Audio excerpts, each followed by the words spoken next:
Hi, I'm Barbara. They said it was just a joke, that locking me in the basement while the house caught fire was some twisted lesson in resilience. It builds character, my mother said, as smoke curled under the door. I survived. But they rewrote the story, said I panicked, said I did it to myself. Then they cut me out of the will, tried to sell my house, even filed a lawsuit for emotional distress. Now, they're on the porch, knocking, asking to be let back in.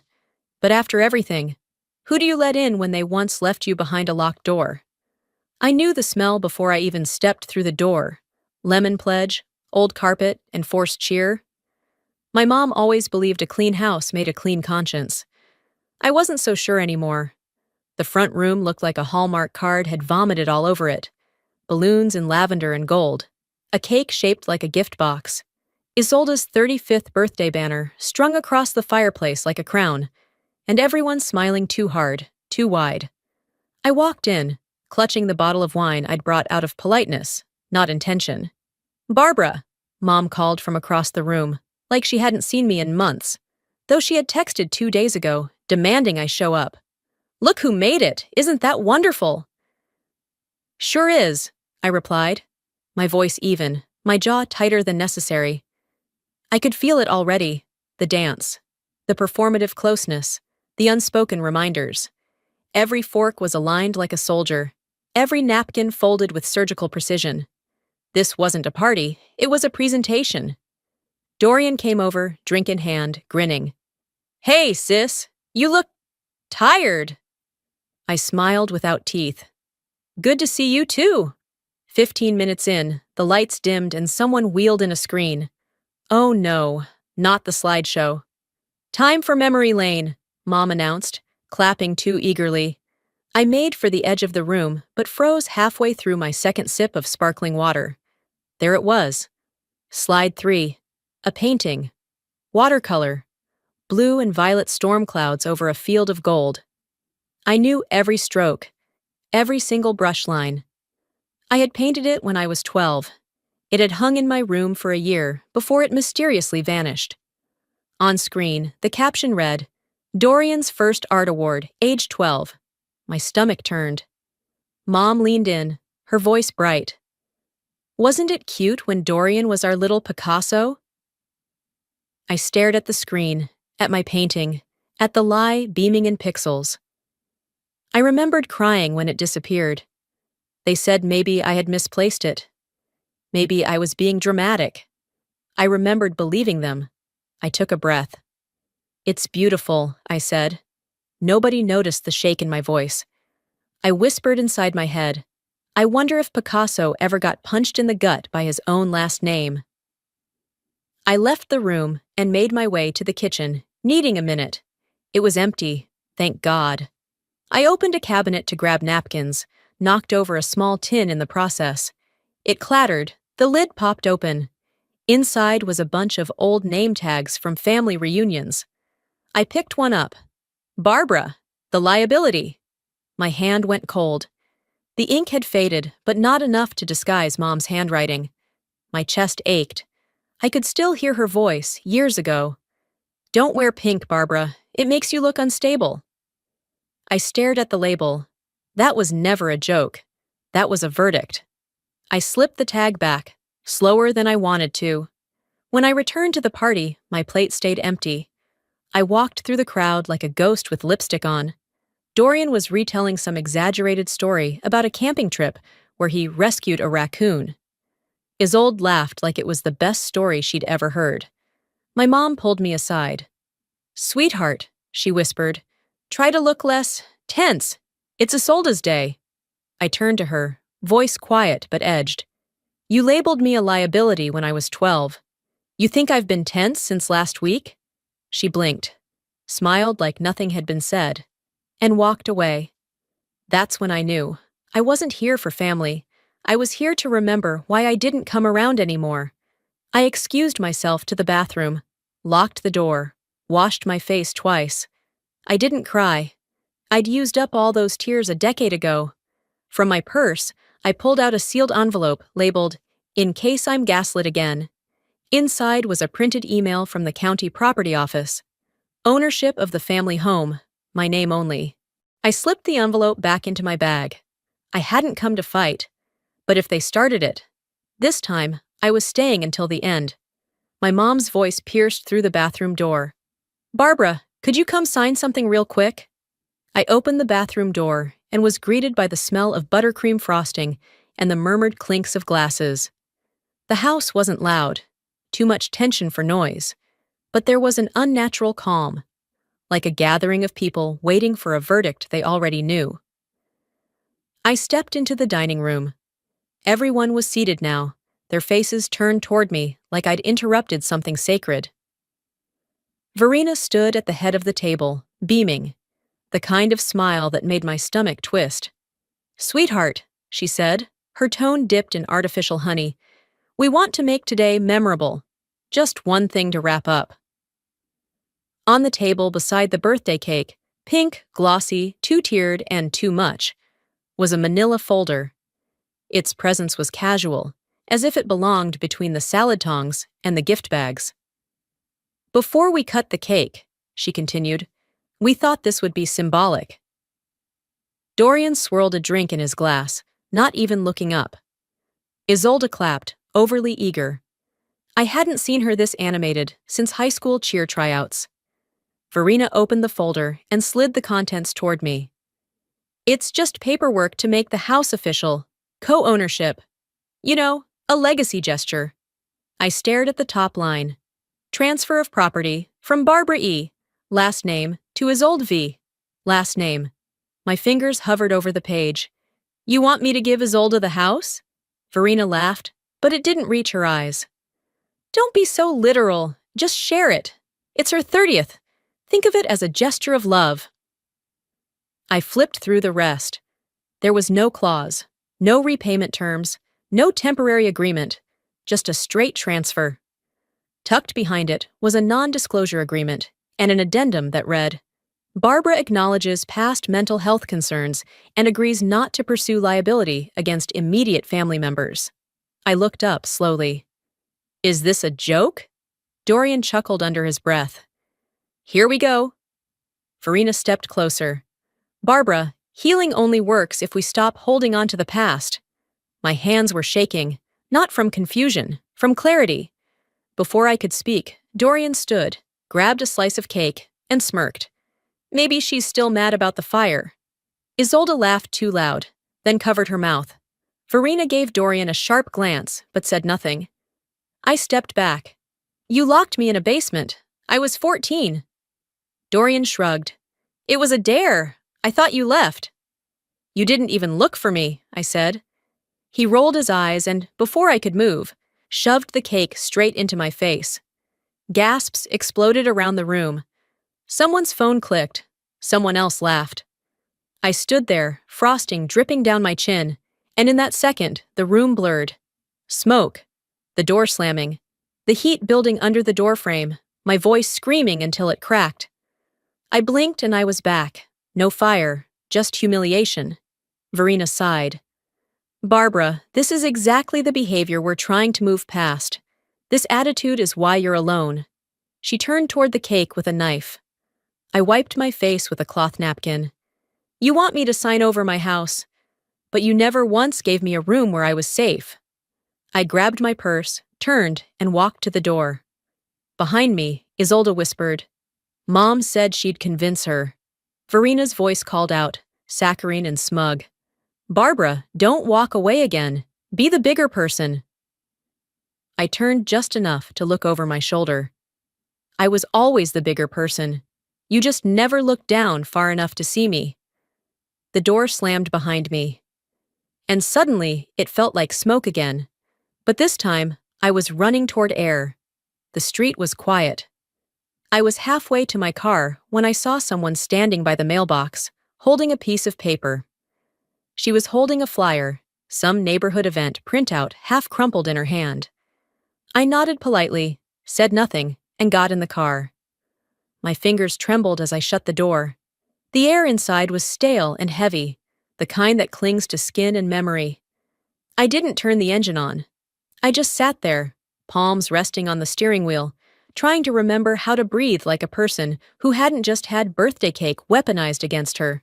My phone buzzed. One new message. From Isolde. You always overreact. That's why Mom had to tell people you needed help. There it was. The script. The family's favorite monologue, rehearsed, repeated, and refined over the years until it sounded like truth. But the line between overreaction and reaction is paper thin when the fire never stopped. I stared out the windshield at the hydrangeas lining the curb. They were always her favorite. Pink because blue made her look tired. That's what Mom used to say. But in that moment, all I saw was a wall. Soft-looking, but thick and rooted. Just like the silence they'd cultivated. Without thinking, my hand reached for the glove compartment. Inside was a weathered envelope with my name scribbled in my own handwriting, years old, creased from moves and neglect. I opened it like I had done too many times before. Inside, a copy of the official fire department report. Date-stamped, signed, and painfully specific. Victim was discovered unconscious in the basement. Entry required force through rear window. Door was locked from the outside. I exhaled so slowly, it almost hurt. The report always made my hands stop shaking. It didn't comfort me, it confirmed me. There's a difference. The memory didn't wait for permission. It came like smoke, fast, invasive, everywhere at once. It was summer, 14. The air conditioner had broken that day, and the house felt like it was exhaling heat with every breath. Dorian had dared me, his smirk as smug as it was careless. Bet you can't stay down there overnight. You're too soft, he said. And then the lock clicked. At first, I laughed. I thought it was a joke, a stupid prank. But then minutes passed. Then hours. Then the smell started. Plastic. Acrid and unnatural. I clawed at the door, my fingers raw. I screamed until my throat was sandpaper. I pounded until my knuckles bled. And then, nothing. The next memory was blue. Blue fluorescent lights above a hospital bed. The antiseptic sting of saline. The quiet beep of monitors tracking a life that almost slipped away without anyone noticing. Verena sat beside me, calm as church. They said you panicked and locked yourself in, she whispered, brushing hair from my forehead. It's okay. These things happen. You're just sensitive. The doctor nodded. Didn't question it.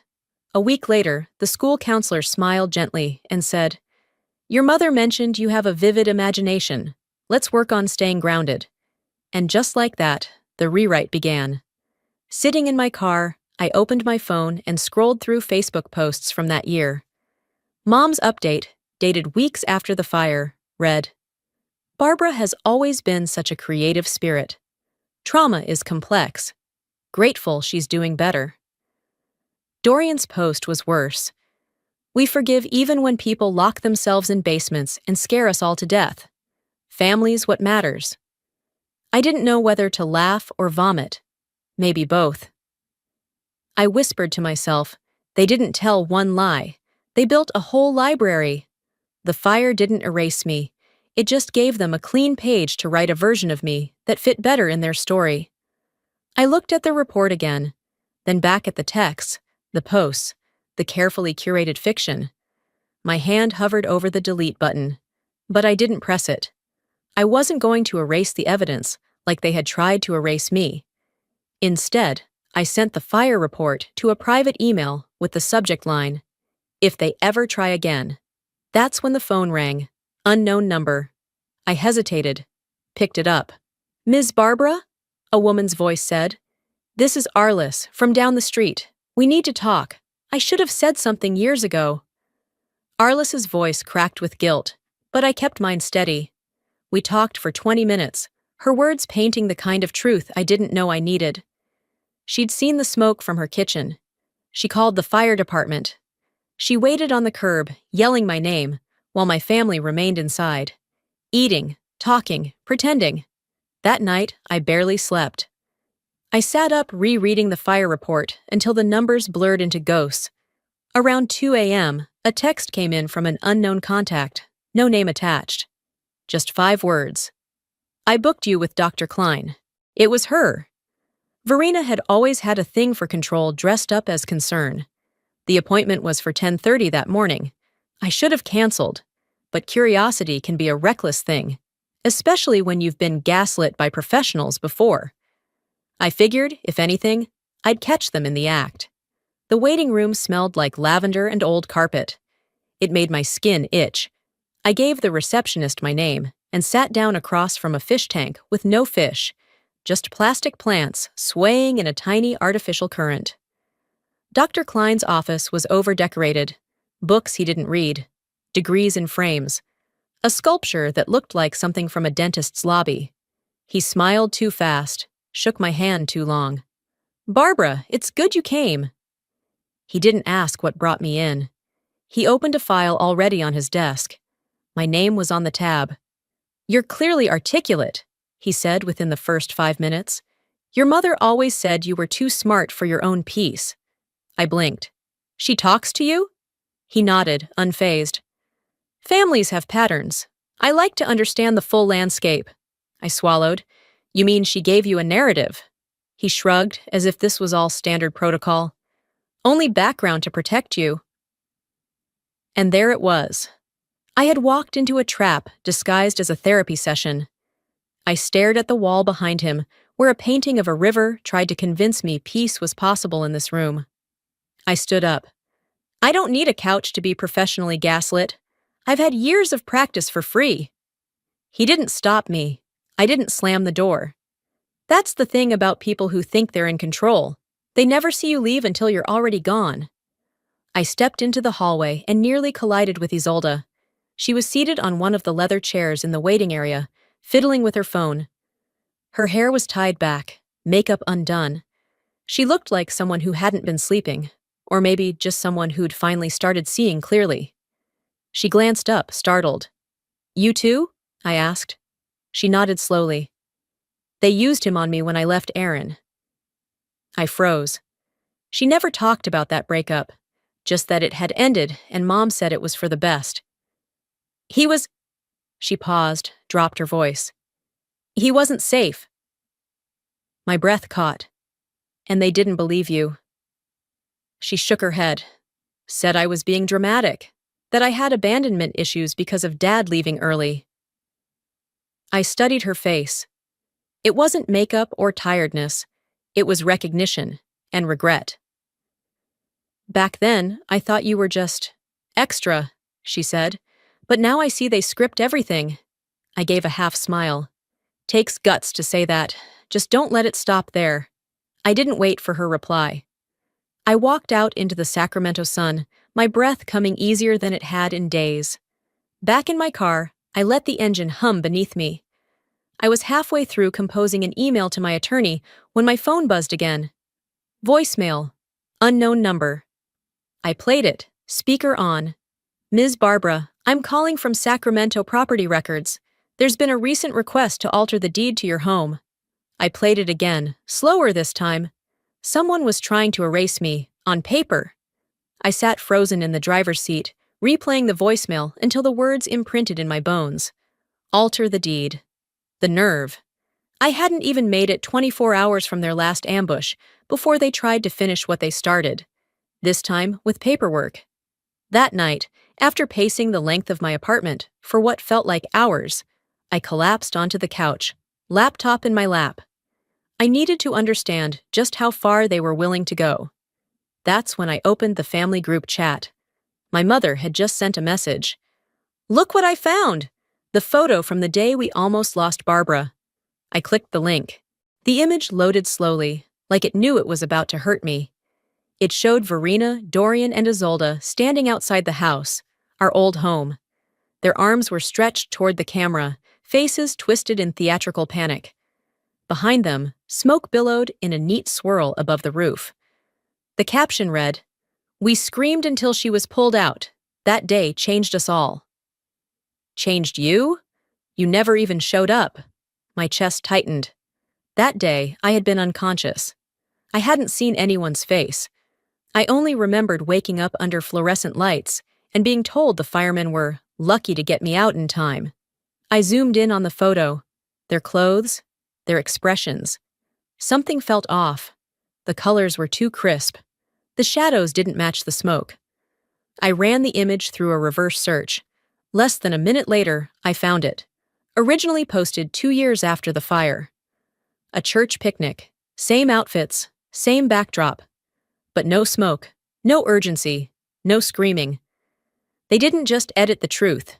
They manufactured a lie from a Sunday lunch. I whispered to myself, they didn't just rewrite history, they staged it. By the time the clock hit midnight, I knew what I had to do. I pulled on jeans, grabbed my keys, and drove to my storage unit just off Folsom Boulevard. The place smelled like dust and regret. I hadn't opened most of these boxes in years, but I knew exactly what I was looking for. Grandpa's old DVR? He used to say it was for keeping an eye on the garden. I knew better. That camera had been aimed at the basement door for a reason. The unit's back corner held a box labeled "Tools Don't Toss." Inside, beneath a nest of coaxial cables and expired batteries, was the black camera body, heavier than I remembered. I took it home, charged it overnight, and prayed the files hadn't corrupted. By dawn, the screen flickered to life. The interface was clunky, but the date filter worked. June 3rd, 14 years ago. The footage was grainy, grayscale, time-stamped. I skipped past hours of silence until a motion sensor alert blinked on the screen. There he was. Dorian, teenaged, grinning. He walked into frame, looked around, then pulled the basement door shut with both hands. The timestamp blinked. Then he reached out and turned the lock. I pressed pause. My heart stopped just for a beat. I kept watching. 10 minutes later, the camera caught shadows flickering under the door. Smoke began to curl upward. The lower half of the frame danced with rising heat. No one came. Then, my hands, banging from the inside. My fists slamming against the wood. Still, no one came. I watched that version of me disappear behind the camera's final frame, and something inside me settled. Not like peace, like proof. I saved the clip in 3 formats, uploaded one to a secure drive, emailed another to myself under the subject line, in case they deny me again. They say the camera doesn't lie. I wish I'd believed that sooner. Before they convinced me, I imagined everything. Later that morning, I reopened the doctored photo. My finger hovered over the download icon. Just one last save before I deleted it from the chat, just to remind myself what I was up against. A notification flashed at the top of the screen. Verena just shared this photo in a public post. Tagged, Dorian, Isolde, and Barbara. I clicked View Post. First comment, so brave. You all should be proud of how you protected her. I stared at it, then closed the laptop. I wasn't protected, I said to the quiet room. I was packaged. The image of that fake photo still burned behind my eyes as I drove. I didn't remember starting the engine or pulling out of the apartment complex. I just knew I had to go. Back to the house, not as their daughter, but as the legal owner with something to say. It was early afternoon by the time I pulled up to 184 Riverside Lane. The house looked smaller than I remembered.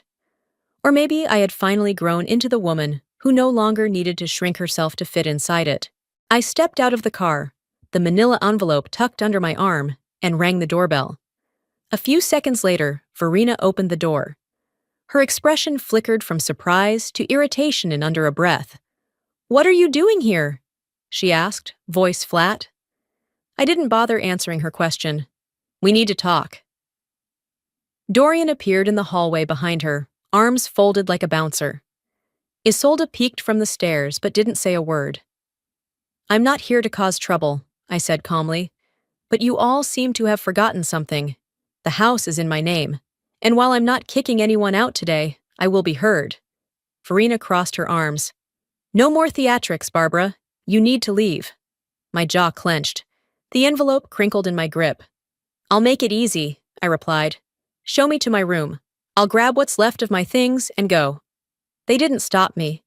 The hallway was the same, still lined with those fake floral prints Verena insisted looked timeless. I opened the door to my old bedroom. It smelled like old carpet and other people's decisions. Half the space had been converted into storage. But there, in the far corner, was the suitcase. Still packed, still dusty, just as I had left it the night I was forced out at 19. I pulled it out, the wheels squeaking like they hadn't moved in years. I walked it down the hallway toward the front door. As I passed the living room window, I noticed our neighbor, Mrs. Langley, watering her plants. Verena stepped outside and called out to her, smiling sweetly. "Barbara's going through another one of her dramatic spells." I stopped in the driveway, turned just enough to be heard. "I'm not dramatic," I said clearly. "I'm detailed. There's a difference." The suitcase hit the trunk with a thud.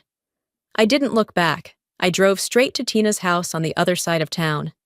She met me on the porch, arms crossed but soft-eyed. "I've got space in the garage," she said. "It's hot, but it's yours." I didn't need more than that. The space was barely wide enough to fit a car and a work table. Boxes of tax forms and tools lined the walls. But it was mine for now. I set up a makeshift desk using an old folding table, my laptop, and a desk lamp held together with duct tape. Over the next few days, I did what I had always done when life broke a bone. I started building something stronger around the scar. I sent out proposals, reached out to an old contact who now worked at a small California-based startup. 3 days later, I landed a UX contract. I rented a P.O. box so they couldn't trace my address, filed a business name with the state, and for the first time in years, I was starting something entirely mine. One evening, Tina walked in while I was hunched over wireframes, the overhead bulb swaying in rhythm with the fan. "You ever take a breath?" she asked, arms folded. I grinned faintly. "Rest is for people who aren't one lie away from being erased." She sat on a paint can, exhaling slowly. "You're not running away, you know. You're building your own hallway." I nodded. That line stuck with me longer than it should have. Later that night, after Tina went to bed, I opened my email.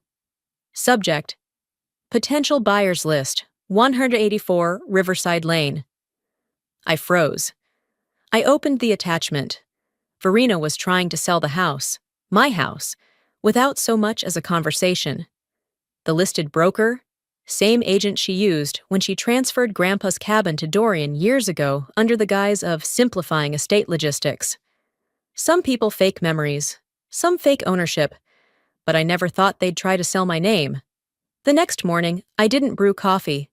I didn't check the weather. I drove straight to the Sacramento County Recorder's office before my pulse had a chance to slow down. My inbox still held the listing email, and I'd printed the PDF at a FedEx store at 7 on the dot. A name was circled in red, same broker Verena used when she quietly handed Dorian Grandpa's lake cabin. History was not just repeating, it was being Xeroxed. Inside the county building, the clerk behind the glass partition tapped her keyboard like she was trying to break it. "Address?" she asked. 184 Riverside Lane, I said. My voice was steady, but my jaw was tense. She nodded, clicked again, and squinted at her screen. "Looks like a recent motion's been filed to amend historical ownership. Says you relinquished claim voluntarily, due to mental health concerns." I blinked. "What?" She turned the monitor slightly. "It's notarized, effective last Friday." I stepped back, heat crawling up my neck. That's a forged signature. I never signed anything, and I sure as hell didn't relinquish anything. She handed me a printout. I read the language aloud, voice shaking only slightly. "This confirms the removal of Barbara, last name, from all rights, claim, or access to the property at 184 Riverside Lane." Same phrasing they used the night they packed up my stuff in a single suitcase and told me, "You're not welcome here." They hadn't disinherited me today. They just finally put it on paper. I took the document, folded it carefully, and walked out without saying another word. I didn't go back to Tina's garage. I didn't go to the co-working cafe where I usually built wireframes and answered client emails. I drove to a quiet spot near 19th and L, parked in front of the Red Maple Cafe, and waited. At 11:15, Arliss walked in. She looked smaller than I remembered. Maybe it was age, or maybe it was the weight of silence finally sitting too long in her bones. "Thanks for coming," I said, pulling out a chair. She sat slowly, setting a manila folder on the table. "I was your neighbor, the day of the fire. I saw everything."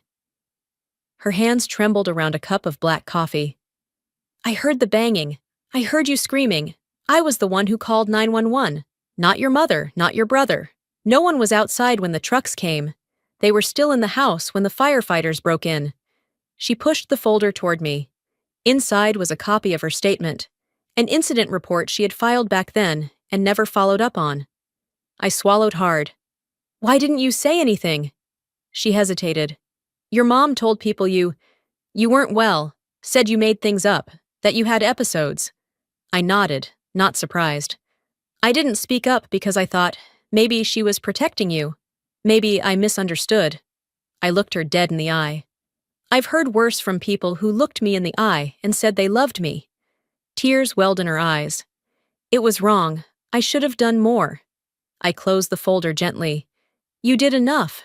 You remembered." We sat in silence for a minute, long enough for me to realize how much this meant, and how little it changed what had already been done. As I left the cafe, I opened the folder again. Tucked behind the report was something I hadn't seen. A call log, time-stamped from the morning of the fire. First caller ID, Arliss's landline. Not Verena, not Dorian, not anyone from the family. My phone buzzed just as I reached my car. Email, from Dorian. Subject, "Let's be civil, you're embarrassing yourself." I didn't reply right away. I just stared at the screen. Then I whispered, "You haven't seen embarrassment, but you're about to." By the time I hit reply on Dorian's email, I already had the fire report, Arliss's signed statement, and the call log ready to go. But I didn't send them. Not yet. I didn't need words. I needed action, and I knew exactly where to start. That Thursday morning, I walked into the real estate office downtown wearing jeans, a black t-shirt, and the kind of stillness that made receptionists nervous. My attorney, Randall, met me in the lobby with a manila folder already in hand. "Everything's prepared," he said quietly. "We close in 15 minutes." The office smelled like fresh paint and overcharged toner, a place built for erasing the past, with just enough polish to look official. The seller's agent never showed. It didn't matter. Randall slid the documents across the table. I signed every page with a calm that didn't match the firestorm I felt inside. When it was done, the receptionist handed me the keys. "Funny," she said, half laughing. "The seller never asked who was buying." I tucked the keys into my purse and smiled. "That's why I paid cash." Afterward, I stopped by a locksmith on Franklin, asked for the quietest deadbolt they had. Then I filed the eviction notice. Lease termination. Effective 30 days from delivery. Legal, clean, final. I didn't even bother driving straight home. I parked 4 houses down from Riverside Lane and waited. I watched from the shadow of my rearview mirror as Verena opened the front door around 8 p.m. She wore her hair up, wine glass in one hand, phone in the other. She stepped outside to grab a package, probably some overpriced candle she'd use once and gift later, when her eyes landed on the notice taped to the doorframe. Even from the car, I saw her freeze, read, then read again. The glass dropped. Dorian appeared behind her, barefoot, shirtless, with a box labeled "for storage" in his arms. He shouted, loud enough for the whole street to hear, "She can't do this!" Inside the car, I whispered, "I already did." I didn't linger. I didn't need to. Their screams were loud enough to echo long after I drove off. Back at Tina's garage, the air felt warmer than usual. I sat on the edge of the cot, holding the new keys like a rosary. I didn't smile. I didn't cry. I placed them in a drawer, turned the lock, and walked away. I didn't win, That word never fit right anyway. What I did was reclaim, inch by inch, breath by breath. No music, no celebration, just quiet. The kind that doesn't need an audience to be true. The next morning, I checked my P.O. box before heading to a coffee shop downtown. One small package, no return address. Inside, a flash drive. That was it. No note, no context. But the label? Truth, finally! I went home, made tea, and sat at my laptop. I plugged in the drive. The first file blinked to life. FireNightVoicemail.ov. I clicked on the file, and for a moment, there was nothing but static. Like the drive needed a second to remember how to breathe. Then her voice came through, clear, direct, chilling. Don't let anyone in that room until I say. She needs to know what it's like. It was Verena, sharp, calculated, talking to someone, maybe Dorian, maybe someone else. I didn't recognize the other voice, but it didn't matter. That line, she needs to know what it's like. I sat there, letting the words settle into the spaces my memories had tried to seal off. There were other files. A scanned letter from Uncle Ephraim, confessing that Verena had threatened to cut him out of the family completely if he spoke up about the fire. And a photo, time-stamped. There I was, limp, soot-covered, being carried out by a firefighter. And behind me? No one. No Dorian. No Verena. No one. There was the match. And now the flame. The next morning, I got dressed in silence and drove straight to the courthouse. I didn't wear anything special, just a gray blazer and black slacks. I didn't need to look strong. I just needed to look like someone who had nothing left to prove. The clerk at the front desk glanced up. Back again? I nodded. Filing a motion, evidence for an injunction. They're trying to sell a house that belongs to me. She recognized my name. She didn't ask for details. You know, she said softly, they've already filed a countersuit. Emotional distress, defamation. I almost laughed. They better have tissues in court. By noon, I had turned in the full packet. Fire report, Arliss's sworn statement, call logs, photos, and now, the voicemail. Randall, my attorney, said we'd get an emergency hearing by Friday. That gave them just enough time to think they still had a shot. Friday came fast. The courtroom was cold, with that stale institutional air that seemed to cling to unresolved truth. I sat at the front, flanked by Randall and a paralegal. Verena walked in wearing navy, her expression pinched and polished. Dorian followed, chewing gum like it was a defense strategy. The judge entered. We stood. We sat. And then the surprise.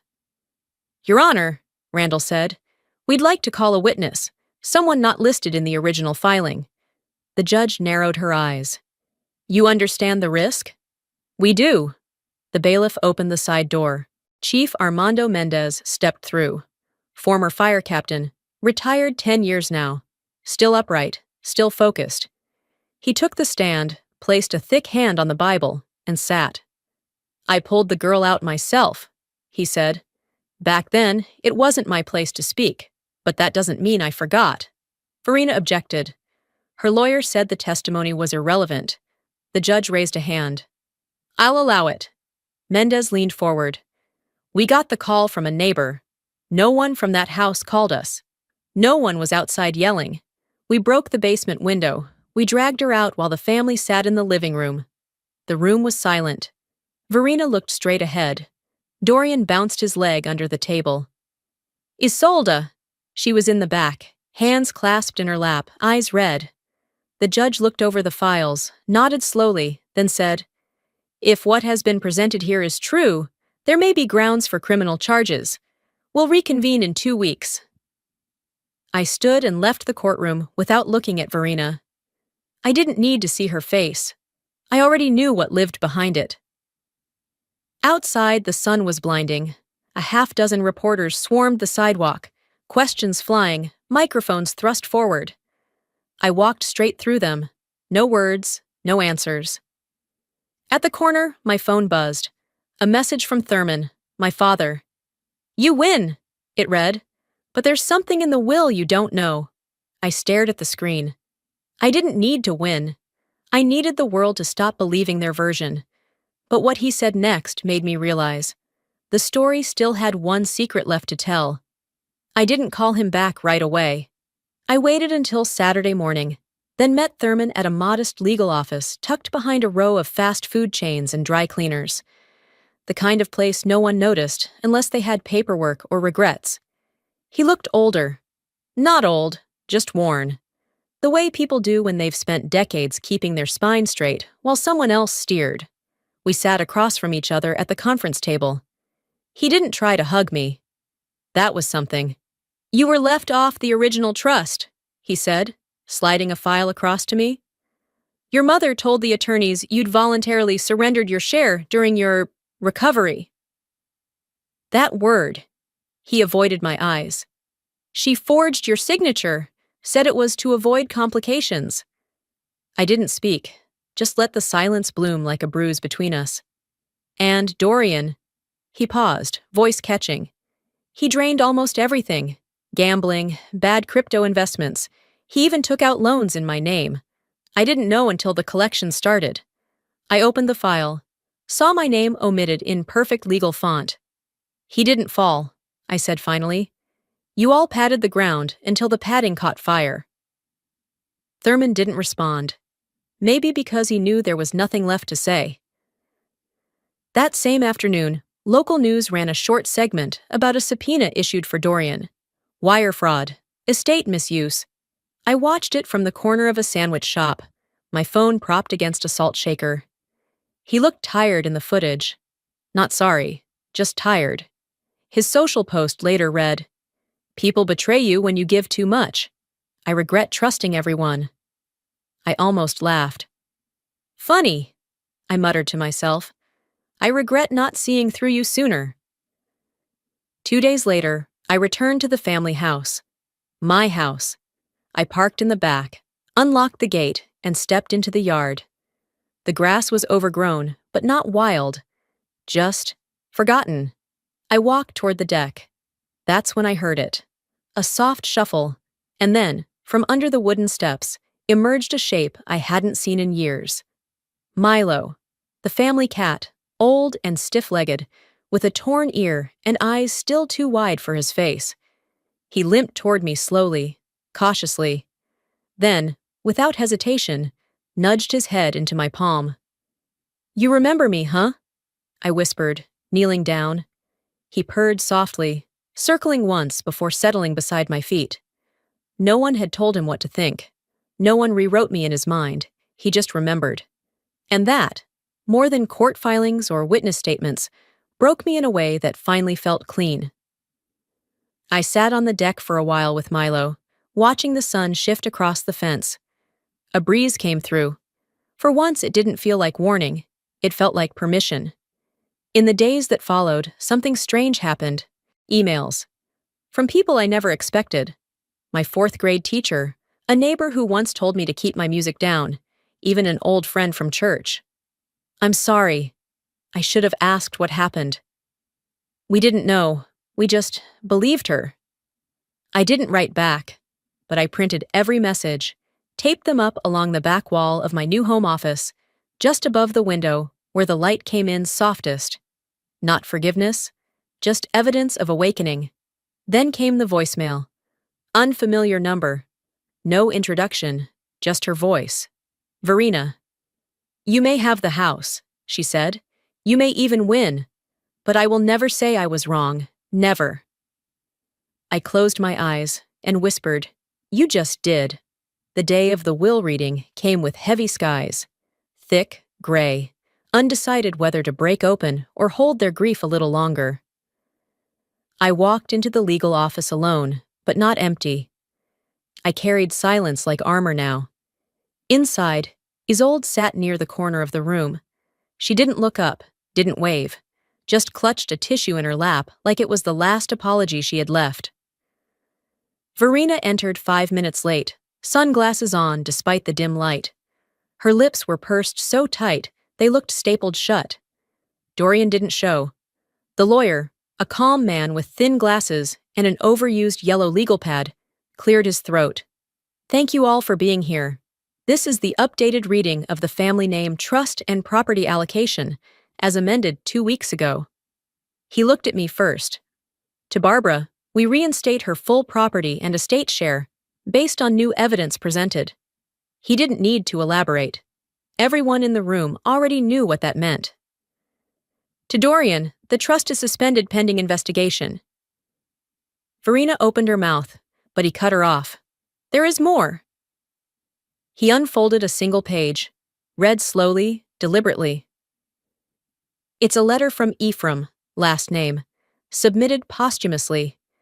In his words, I witnessed the family deliberately exclude Barbara from the trust. Verena told me, and I quote, she needs to be taught she's not indispensable. That's the only way she'll shut up. The room didn't gasp. The silence did. Isolde turned away, wiping her face. Verena said nothing. I said one word. Quietly. Finally. Afterward, I found Thurman outside near the parking lot, standing alone in a patch of early afternoon sun. He held a worn manila folder in both hands, like it might float away if he let go. I owe you this, he said, handing it to me. Inside were property records, signed deeds, notarized forms. These are the papers, the ones I signed to sell your grandparents' lake cabin, to cover Dorian's rehab and restitution. I flipped through the documents. My name was on the title. You didn't ask, I said, not a question. He lowered his head. Your mother said you wouldn't care, that you wouldn't know. You didn't even look at me and ask. He didn't defend himself, just nodded like someone who finally understood what accountability tastes like when there's no salt to sugarcoat it. We walked in silence toward the bus depot a few blocks away. He was leaving town, staying with a cousin up north. No one had asked him to. No one had stopped him. We sat on the wooden bench as a bus pulled in. He watched the doors open, then looked at me. I didn't know how to father you, he said.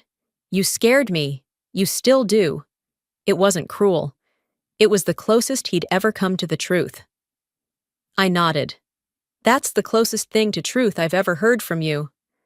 He boarded without turning back. I didn't wave. Later that evening, I walked home. The rain had started, soft, insistent, like it had been holding back for years and finally got permission. As I reached the porch, I noticed something wedged into the doorframe. A single sheet of notebook paper. No envelope. The handwriting was familiar, slanted, rushed. I'm sorry, I should have stood up earlier. Isolde.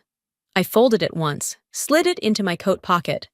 Then I noticed the manila envelope beneath it. Official, sealed. A court subpoena, filed by Verena, claiming emotional damages. I didn't sigh. I didn't curse. I just stood there, letting the rain soak through my sleeves, thinking one thought as clear as glass. They weren't finished. But neither was I. A month passed like a door swinging shut. Slow at first, then final. The lawsuit didn't disappear, but it stalled. My attorney filed the right papers. The subpoena never reached trial. Maybe Verena realized how little sympathy there was left for her. Or maybe she finally accepted that the audience she once played to had turned their chairs. The morning of the center's opening arrived cool and still. I stood outside the renovated house, my house, though I no longer called it that, and read the plaque bolted near the front steps. Layla's Light, Center for Recovery and Rebirth. They asked if I would live in it, I told a reporter earlier that week. But some places aren't meant to be homes again. They're meant to be starting lines. The front yard was filled with folding chairs, a podium, and people I didn't expect. Local officials, teachers, volunteers, women from shelters, mothers, daughters. Tina wore a navy blazer and stood behind the reception desk, clipboard in hand. Milo slept on the window ledge, tail flicking in slow circles. I adjusted the mic and took a deep breath.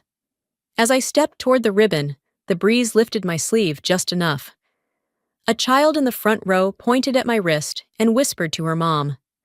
Someone asked gently, "What does that mean?" They were referring to the 3 small black dots tattooed on the inside of my wrist. I smiled. 3 days, I said. Basement, silence, survival. I never forgot. Now I make sure others don't have to. Applause rose, not loud, not showy, but real. I didn't feel proud. I felt present. Across the street, a car door shut. I turned subtly. Verena stood near the sidewalk, her posture tight, eyes shaded beneath sunglasses she no longer needed. Dorian hovered a few steps behind her, thinner, worn. They didn't cross over. They just stood and watched. A young reporter approached with a notepad. Verena shook her head and stepped back. Dorian said something low, maybe to her, maybe to himself. She made this about her.